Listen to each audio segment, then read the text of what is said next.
Tuesday, November 22nd, 2024. We have Brandon and Before at 79. Inspired this music.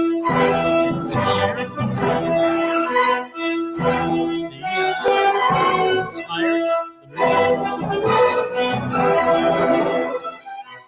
And it is royalty free. I found a source. How's everybody doing now? I know you want to hear from me.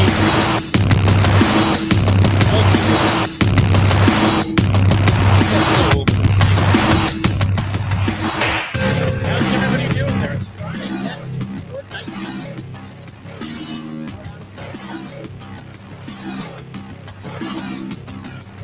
Why do you not have that? Yes. That's actually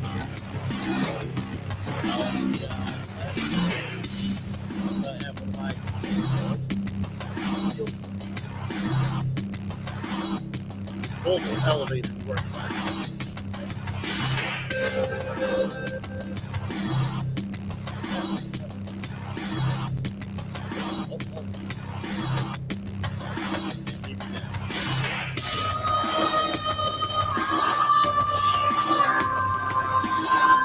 And here we are.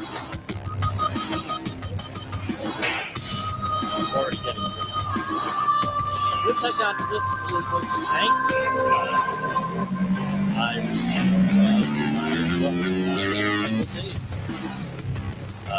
my Uncle Dave a long time ago. And yeah, that's what we got. And we're going to be celebrating the holidays here coming up. We got some other stuff in the background of the studio. We're going to be like a real TV studio. We're having seasonal backgrounds. Okay. This one I want to welcome everybody that watches on the streamers. We've been getting a lot of views. A lot of people out there are just interested in fighting that safety war. I want to welcome all of our new listeners. And I'm going to say, well, what is the show about?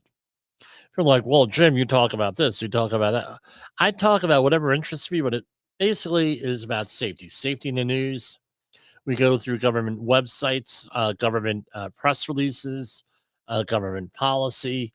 We also get a little bit into politics. We started that recently.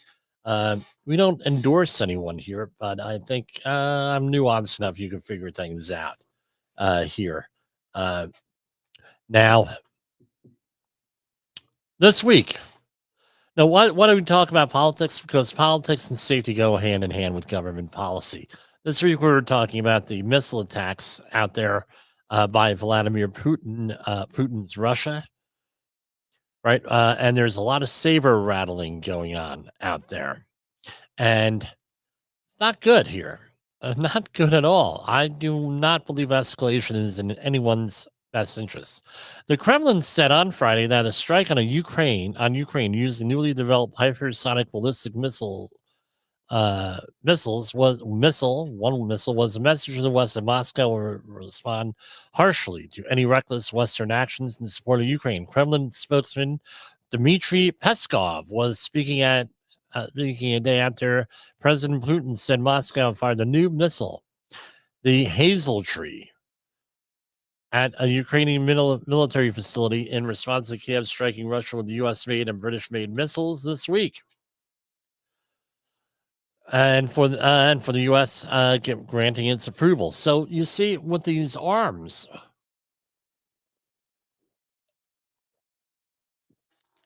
a lot of times when America sells arms to another country or gives them to another country, comes with some strings attached. And no, so for example, you're not allowed to be a middle person. So in other words, even though and historically there have been times where there have been middle persons. So for example, you can't give something to Poland and then Poland goes and gives it to another country. Poland's got to ask permission, right? For, hey, can we sell this? And there's strings attached. And in this way, no, this is what they're talking about is United States giving weapons to Ukraine, then Ukraine going and using the weapons against Russia, where they can't use all the weapons. And apparently, according to news reports, the United States and Britain have given permission to go and do that, and some to use the weapons against them, the longer range missiles. And basically, Russia says, well, now we're technically in a state of war here. That's why I said World War III. Cooler heads have to prevail here. Cooler heads have to prevail. Here we have a popular anxiety drug has been recalled over potentially life-threatening issues. U.S. FDA has recalled the anti-anxiety drug clonazepam due to potentially life-threatening labeling issue. The FDA said in a statement that Endo Incorporated, a pharmaceutical provider, issued a voluntary recall of 16 lots of clonazepam orally disintegrating tablets after it discovered that they were mislabeled. Labels listed the wrong dosage strength and included the incorrect national drug code in our packaging. The company said that the mislabeling was an error made by a third-party packaging company. The FDA warned adults and children taking the drug could face life-threatening side effects with that. So again, go and check it out yourself. Don't listen to me. Florida Surgeon General says fluoride shouldn't be added to drinking water. Public health malpractice. Florida Surgeon General Dr. Joseph Ladapo announced new guidelines on Friday, advising all cities and counties in Florida to stop adding fluoride to drinking water. Dr. Ladapo spoke at a news conference in Winter Haven, which made headlines last week after the city announced that fluoride will no longer be added to its water supply.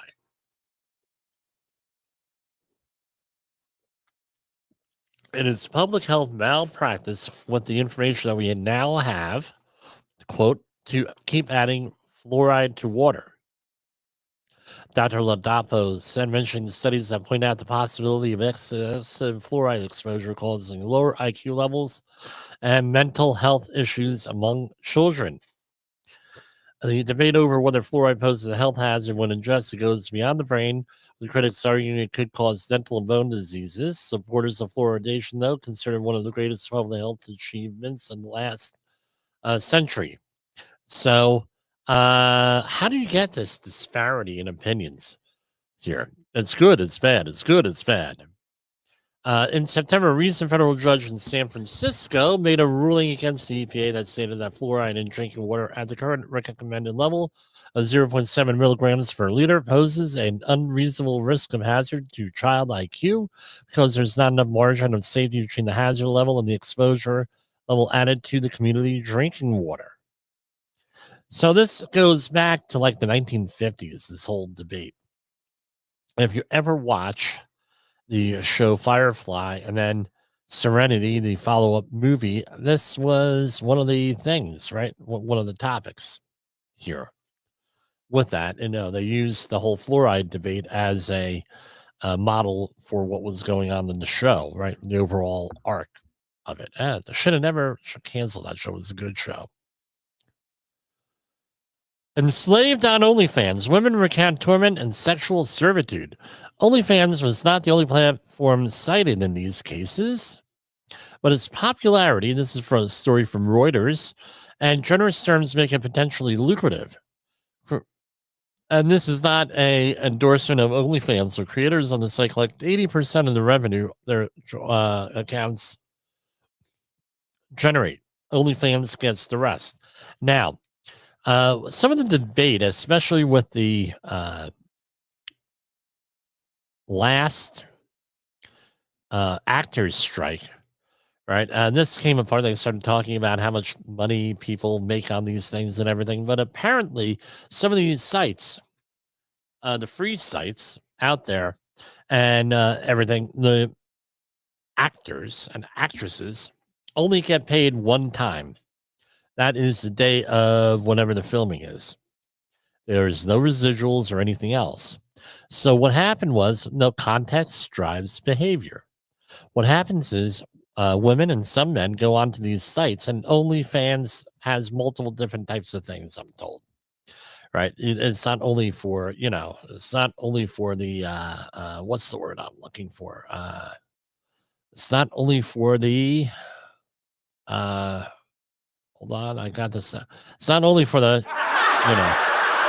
that kind of stuff, but it's also for regular types things like Patreon would do.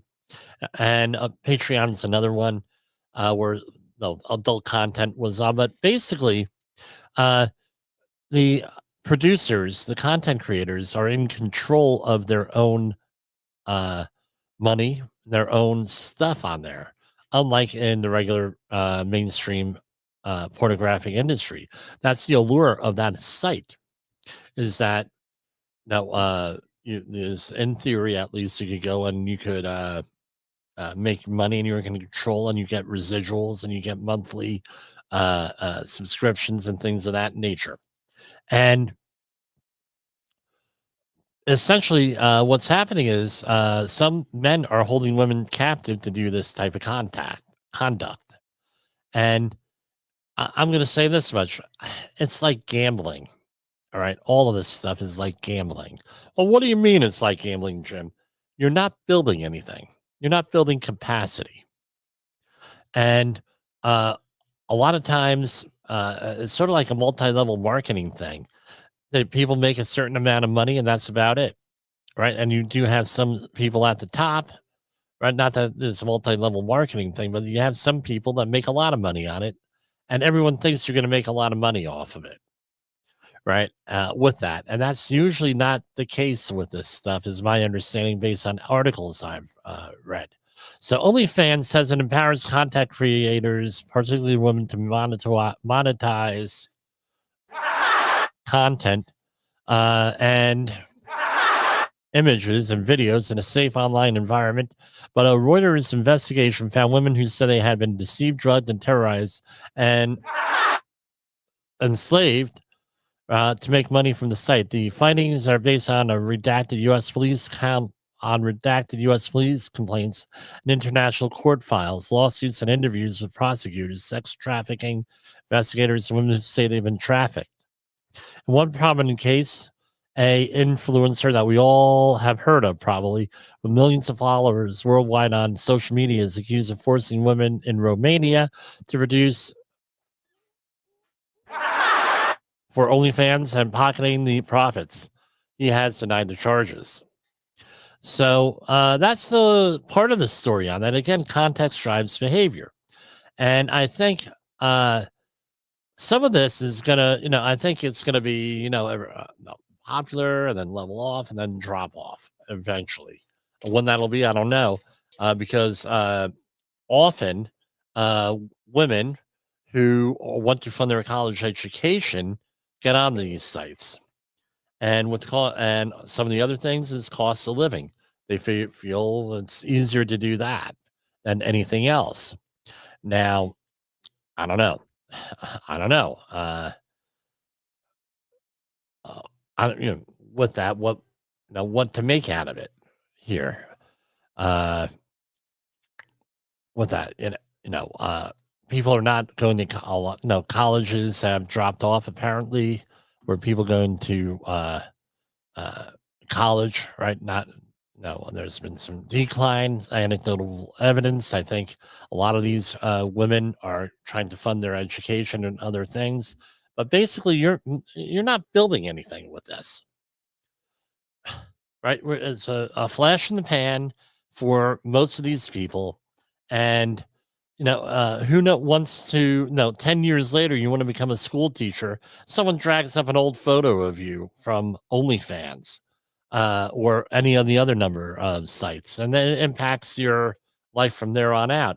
At a certain point, this is probably going to have to be legally something legally needs to be done, one, to prevent this situation from happening, but also like in Germany, where you have a right to be forgotten, where people post things on social media or whatever, and then guess what? You have 10 years later, you're not allowed to even another party is not even allowed to use that material, truth or not. in the United States, it's all truth. And right, where it's true, you can pretty much use information. In other countries, not so much.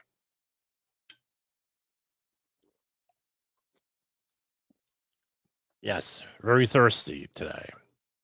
Are those fireworks or something? Asked a passenger on an Emirates flight from Amsterdam to Dubai last month. In fact, what she was watching through her cabin window was a barge of Iranian missiles headed to Israel. I don't know. No, that would be kind of scary where you're just driving, flying along. Oh, honey, look at that fireworks. Those ain't fireworks, honey. Not very good. No missiles and everything else coming out. There is even a video here. No Iranian missiles are visible from a passenger plane.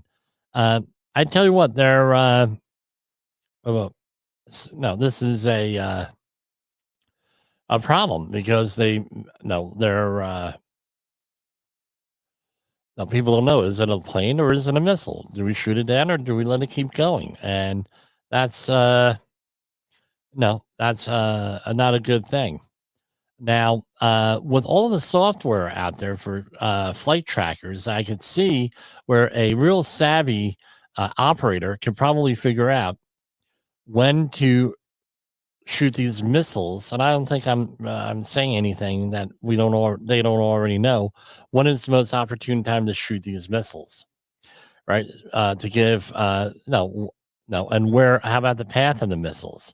Do you want it to go in a path that's heavily traveled by commercial airliners? So therefore, everyone's hesitant to shoot these things down because guess what? You may be, you're using it like a human shield sort of thing. I don't know. Hopefully, nothing's gonna happen. We're gonna go to our first commercial break. It's about that time, and I'm sure you've heard the news. Safety training is evolving, and you should be too. Outdated safety training isn't just boring, it's dangerous. If your safety trainer is still preaching a warped version of behavior-based safety from 25 years ago, it's time for a change. Imagine safety training that actually addresses the hazards unique to your workplace. No more generic, one-size-fits-all solutions. The Safety Wars team at safetywars.com is here to revolutionize how you approach safety, with customized training that's relevant, engaging, and effective. Contact Jimpoesl at 845-269-5772. Remember, if you're receiving this message, you are the solution to unsafe workplaces. Say goodbye to outdated safety training and hello to a safer, more productive environment. Visit safetywars.com now. Hey employers, want to avoid hefty OSHA fines? Listen up, OSHA or the Occupational Safety and Health Administration can issue penalties after inspecting your workplace. If they find violations, you'll get notified by certified mail or in person. You have 15 working days to contest it or the penalty becomes final. How are penalties determined? It depends on your business size, the severity of the violation, your history, and your good faith efforts. Even if you fix the issue right away, you might still get fined. Let's talk numbers. A willful violation can cost between $11,524 and $161,323. Repeated violations hit up to $161,323. Serious violations can reach $16,131. And, other than serious violations, can also cost up to $16,131. If you fail to correct a violation, it's $16,131 per day. Lastly, missing a posting requirement? That's another $16,131. Stay informed, stay compliant, and keep your workplace safe to avoid these costly penalties.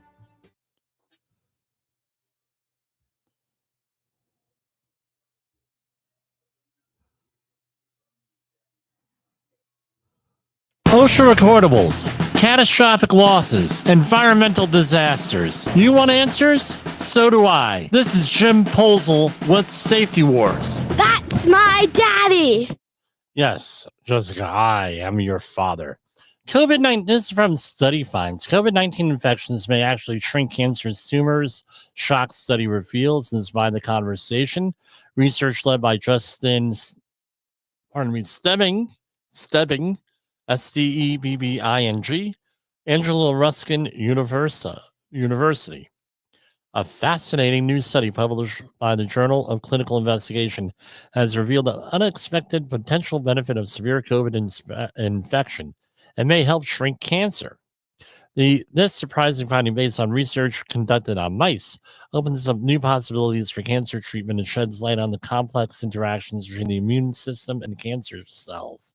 But it certainly does mean people should try to actively catch COVID. The data outlining the importance of the immune system in cancer is considerable, and many drugs target the immune system, unlocking its potential, an important focus of the author's research. Interesting, right? Age-old study. What came first, the chicken or the egg? New research from the University of Geneva, led by Omaya Duden, answers this question. The egg came before the chicken. Billion-year-old clue answers the epic question. This is out of Geneva, Switzerland. Which came first, the chicken or the egg? It's been a puzzle that has stumped humanity for ages. However, an ancient cellular clue may have finally answered the timeless question. A team in Switzerland says long before chickens clucked or embryos developed, a microscopic marine creature was rehearsing the intricate dance of cellular division. This served as a billion-year-old preview of life's most fundamental magic. Specifically, scientists at the University of Geneva discovered something extraordinary in Chromospheria perkensi, a single-cell organism that seems to preview animal embryonic development. It turns out the genetic machinery for creating eggs, the fundamental starting point of complex life, existed over a billion years before animals emerged. That's fascinating. A species discovered very recently allows us to go back in time more than a billion years, says the study's author. Okay, so the egg came first.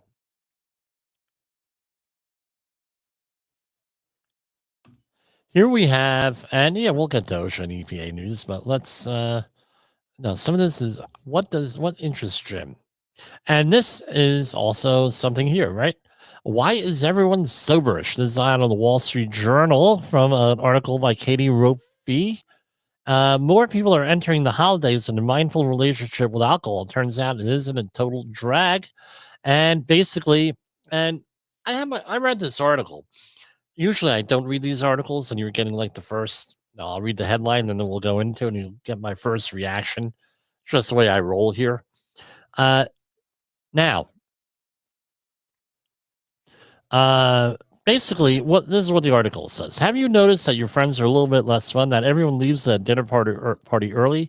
Their stories are less wild or funny or revealing. This may be because so many people have decided to cut down on their drinking. After a spate of ominous articles on how alcohol, even in moderate amounts, increases your risk for cancer and other serious health problems. After years of pushing the benign myth that a glass of wine a day is good for the heart, it seems the medical establishment has abandoned hedonists and pleasure seekers. Is there a safe amount of alcohol? It turns out no. So in other words, there's no hormesis. Here is basically it, where you get a little bit of a chemical and then you get an immune response, and it's actually better for you than not having it at all. That, according, does not work here. Hormesis does not work. For this and other more for this reason, I have noticed increasing number around peoples around me are soberish. They drink only socially and only 2 glasses of wine a week, or only in restaurants. They're not willing to give up drinking entirely, which feels too vast and depressing. So this is what it comes down to. You could check out the article, a very interesting article. And basically, I think it has to do with age, right? Because I know I went to when I was in graduate school, my advisor had made it a point. We had her for one of the classes also. Real good person. I'm not going to mention her name on the air here because I don't have the permission. But anyway, she said that as she got older, she did not want to do they did not want to uh, uh, drink anymore. She said, as we get older, less and less people want to drink. Of course, you have more to lose. So you're under 25, you don't assess risk the same. You're not thinking, hey, I could get loaded and then go out for a car ride.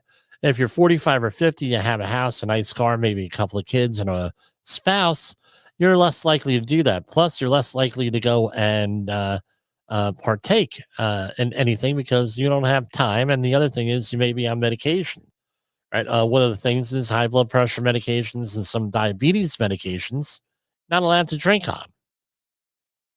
She has the anecdote, the author of the story. I recently threw a party for 50 of my graduate students and former students at my house. I noticed they are mostly not soberish. They sometimes run off with each other's coats and shoes.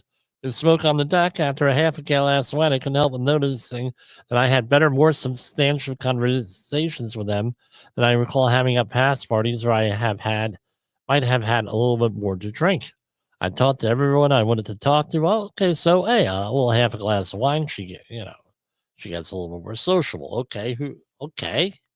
We did an experiment at Stockton, where I had most of my undergrad work had to do with soil and water resources, and we had every year a soil. No, I know I have a couple of Stockton alumnus there.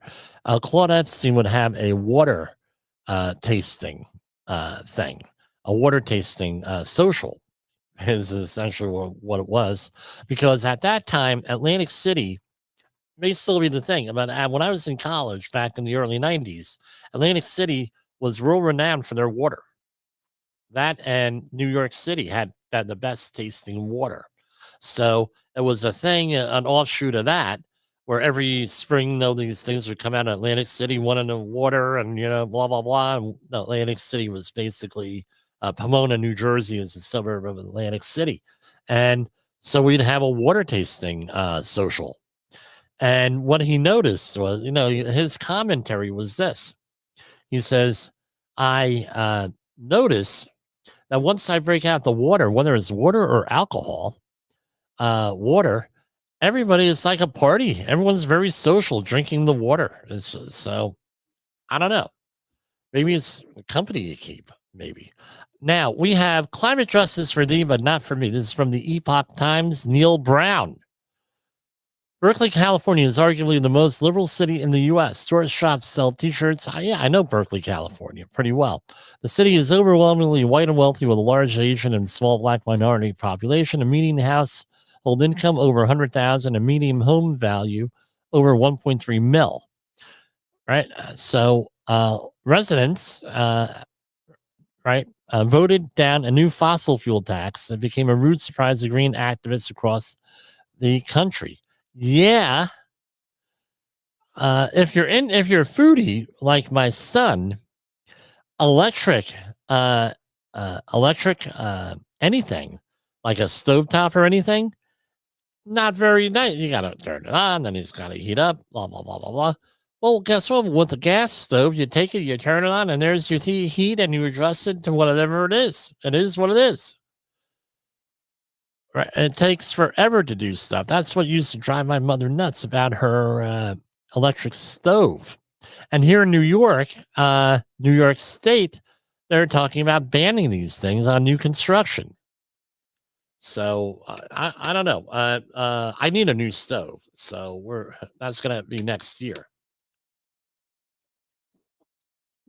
at my little retreat in the woods of northern New Jersey.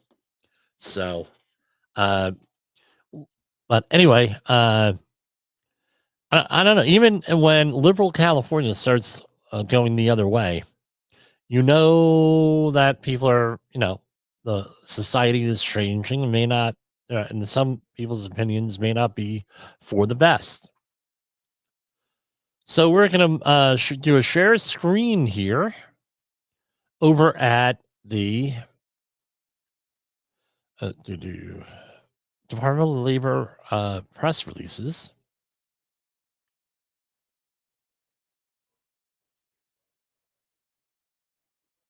Oops, we got the EPA website. Well, we'll talk about them too once we get through the Department of Labor.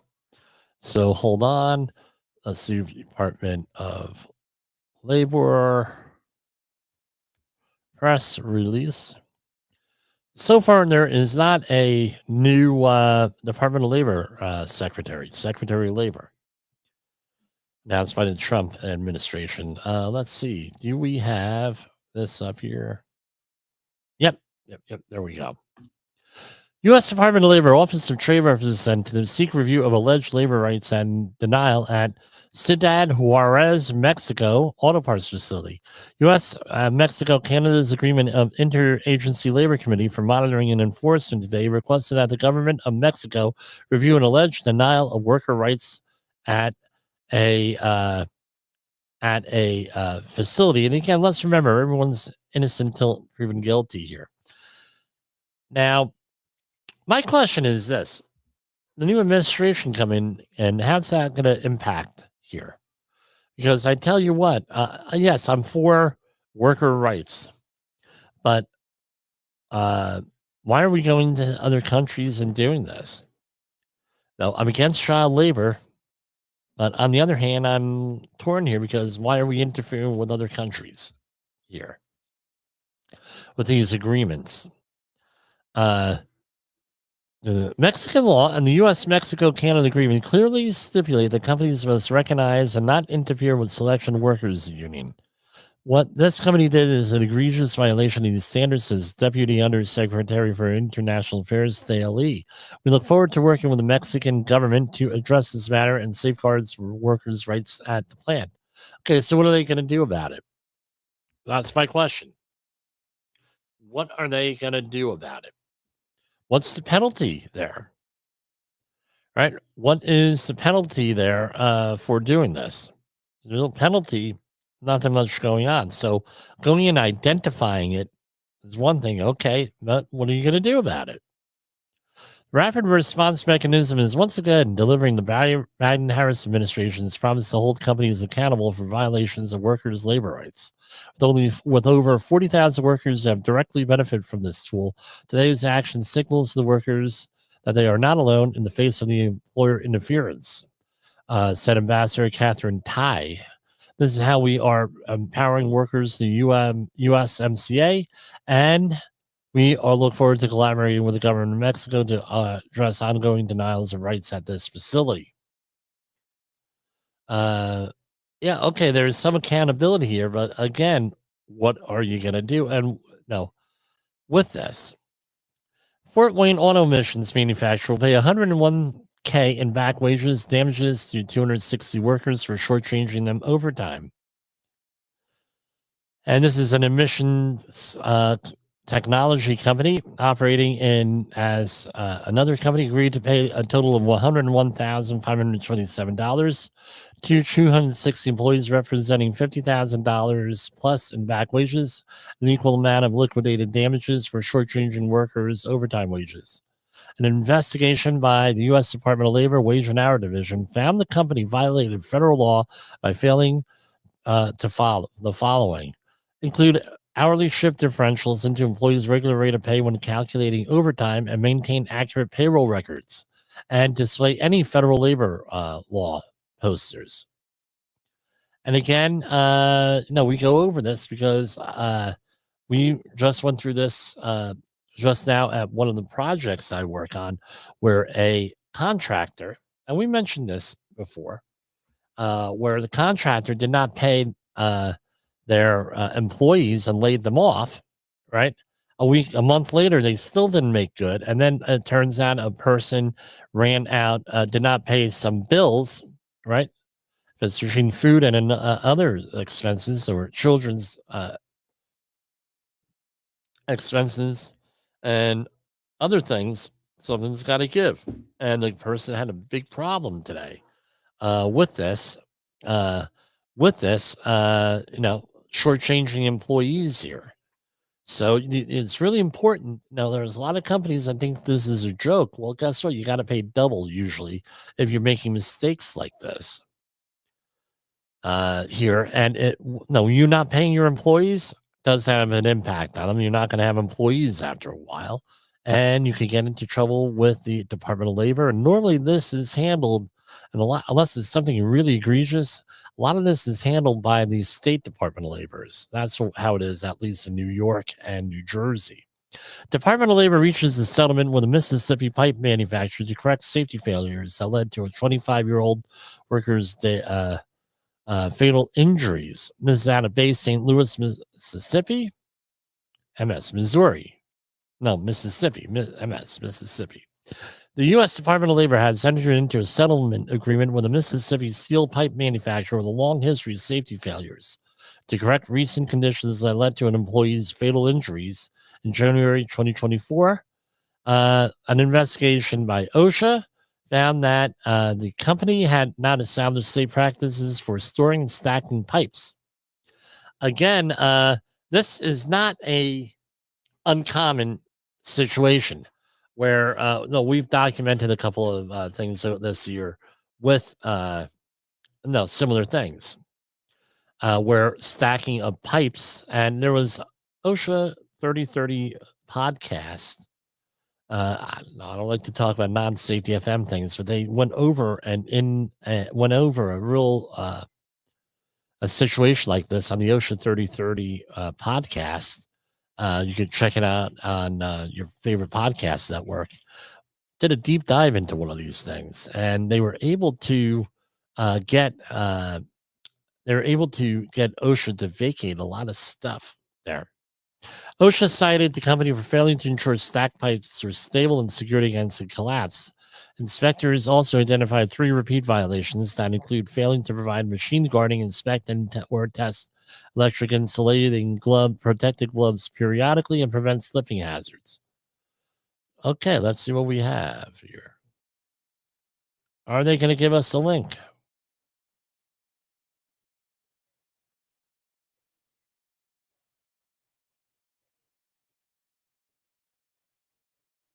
No, they're not going to give us a link. Ay. Okay.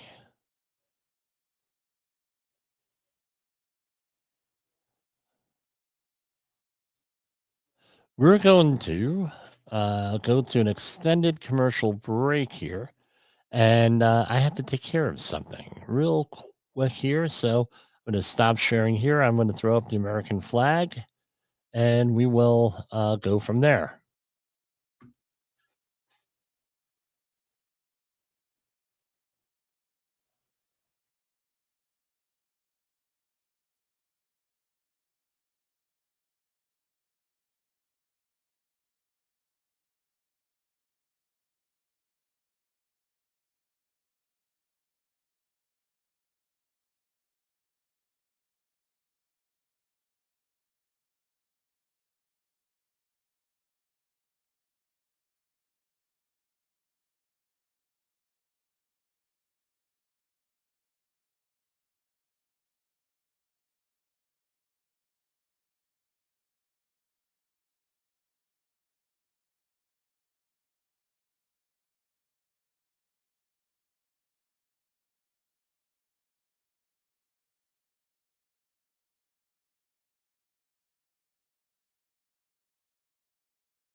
one workplace at a time.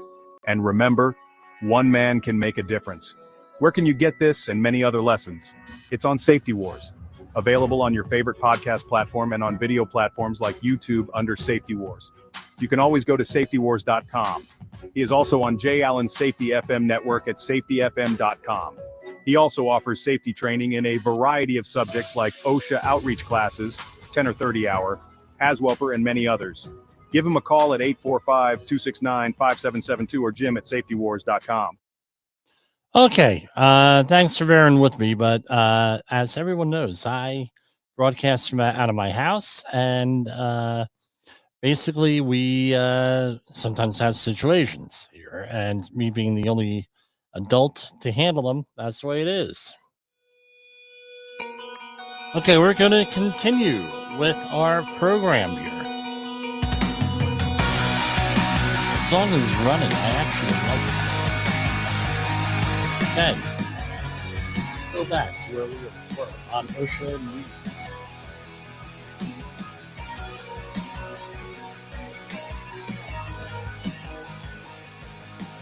All right.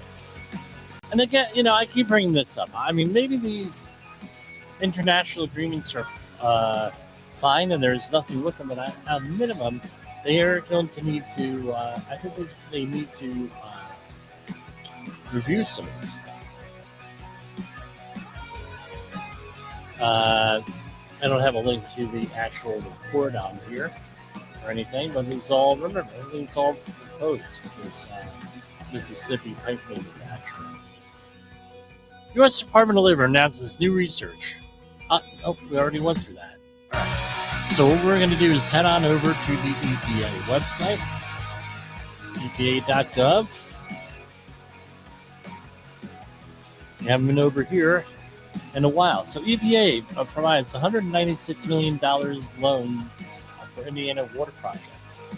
The SWIFIA funds will be used for drinking water and wastewater infrastructure improvements. And today, in an event at the Indiana State House, the head of U.S. EPA's water office, Bruno Pijot, joined the Indiana Finance Authority's Jim McGough to announce a $196 million loan to improve drinking water and wastewater systems. My question is this: what's going to happen with the new administration? A lot of these funds were, here, not this one in particular. This one was established by Water Infrastructure Finance and Innovation Act of 2014. Right, but a lot of this stuff is from, the other federal acts that were passed under Biden. What's going to happen to them? Are they just not going to, are they going to go away? Are they going to expire? I don't know. On November, the EPA proposes tighter limits on harmful NOx, that's nitrogen oxides emissions, from new stationary combustion turbines to better protect nearby communities. Today, November 22nd, the EPA proposed to strengthen limits on emissions of NOx from most new modified and reconstructed fossil fuel-fired stationary combustion turbines, reducing exposure to dangerous air pollutions for nearby communities. The proposal will ensure that new turbines built at power plants or industrial facilities, especially large ones that can operate for decades, be among the most efficient and lowest emitting turbines ever built. The proposal provides regulatory certainty for the power sector while supporting the continued delivery of reliable and affordable electricity. The proposal ensures, by the way, proposal, one of my favorite words. This proposal ensures that new turbines at power plants or industrial facilities will minimize emissions of harmful smog-forming nitrogen oxides. These stronger standards are necessary to better protect nearby communities' health. The power sector has already shown that additional pollution controls can affordably and reliably do the job, said EPA Assistant Administrator for Air and Radiation, Joseph Goffman. So what does NOx do, right? Harmful respiratory effects such as asthma and respiratory infections reacts with other volatile organic compounds to form ozone, i.e. smog, and fine particulate matter. Children, that's PM 2.5, or lower, PM10 or lower. Right? Children, the elderly, and people with chronic heart and lung or other cardiopulmonary diseases are most at risk. And going on, it's EPA estimates the proposed rule would reduce NOx emissions by 198 tons in 2027 and 2,659 tons in 2032. And the present value of net benefits to society is estimated at up to $340 million, with an equivalent value of up to $46.4 million per year. Again, what's going to happen here come January? I don't know.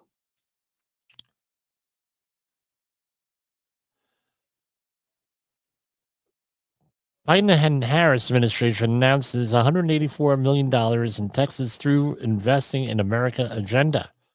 Invest in America, that sounds like that one that goes all the way back to the Clinton administration here. U.S. EPA announced $184 million for the state of Texas under the Biden-Harris administration's bipartisan infrastructure law. I don't know. Everything is tied to that. It's the law that everything is tied to upgrade water infrastructures and keep communities safe. This funding is part of a 5-year, $50 billion investment in water infrastructure through the bipartisan infrastructure law, the largest investment in water infrastructure in American history. To ensure investments reach the communities that need them the most, the bipartisan the law I must have written it. The law mandates that a majority of the funding announced must be provided to disadvantaged communities in the form of grants or loans that do not have to be repaid. Right. Look at this. They have a state-by-state allocation of funding. What is this? Wow. State revolving funds appropriation. Interesting. Okay. The state revolving fund programs have been a foundation of water infrastructure investments for more than 30 years. Right? Okay. Now, people ask me, how old am I? I said, I'm old enough to remember how plastic bags in the grocery stores were going to save the rainforest. That's how old I am. That's in early 1980s argument against using paper bags. You're going to destroy the rainforest. Don't use paper bags.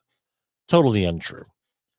Today, the United States EPA released National Strategy to Prevent Plastic Pollution, outlining opportunities for action to prevent communities from the impacts of plastic production and waste, and detailing how government agencies, businesses, nonprofits, and communities can take additional action to prevent plastic pollution. There was a announcement made by a company that, once that invented plastic that completely dissolves. Right. Now we have a micro pollution problem in the ocean because ever since that. This strategy also aligns with the United States' commitment to negotiating an ambitious international agreement with the aim of protecting public health and the environment by reducing plastic pollution around the world. The strategy is the third pillar of EPA's Building a Circular Economy for All effort, following national strategies on recycling and reducing food loss and waste. Example actions from the strategy include reducing production and consumption of single-use plastic products and increase the U.S. capacity to reuse and refill products, including in the federal government. Measuring the environmental and human impacts throughout the life cycle of single-use products, and enhancing public policies and incentives to decrease plastic pollution, including working with others to create a national producer responsibility framework.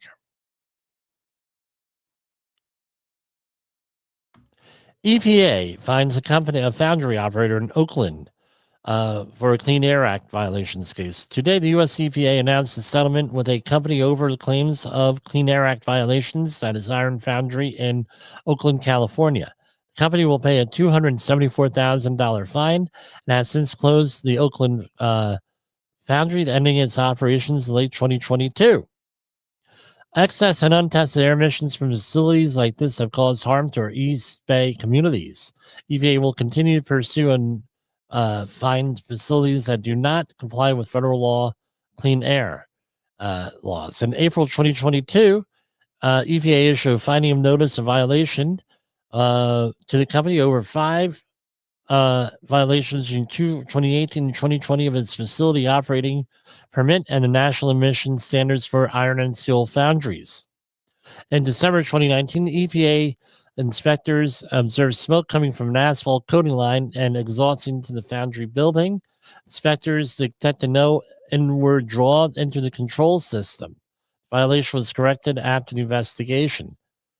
But anyway, it took them a couple of years to catch up with them. Right, particulate matter, which is what they're worried about, contains micro stock droplets that can be inhaled and cause serious health problems. Some particles less than 10 micrometers in diameter or microns in diameter can get deep into the lungs, and some may even get into the bloodstream. These particles are also the main cause of reduced visibility haze in parts of the United States. Okay, we're coming up to the end of the program.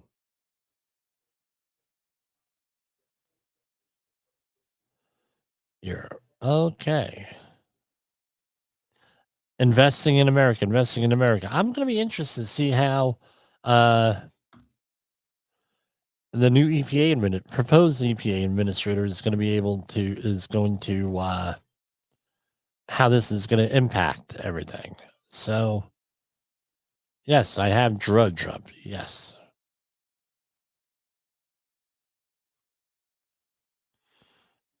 And let's see, remove share, screen share, and remove. Okay. So that's all I got for tonight. We have 2 minutes and 44 seconds. I want to thank everybody for tuning in there, and we will see you hopefully this weekend on Rumble. That's my Rumble X and YouTube for stuff I do on the weekend. So I'm looking to drop this episode sometime tomorrow morning, and I am if I don't, have a great weekend, and I hope you have a safe weekend. And remember, next week is Thanksgiving. I hope everybody, if you don't see me on the air, I hope you have a happy and healthy Thanksgiving. For Safety Wars, this is jimpoesl signing off here.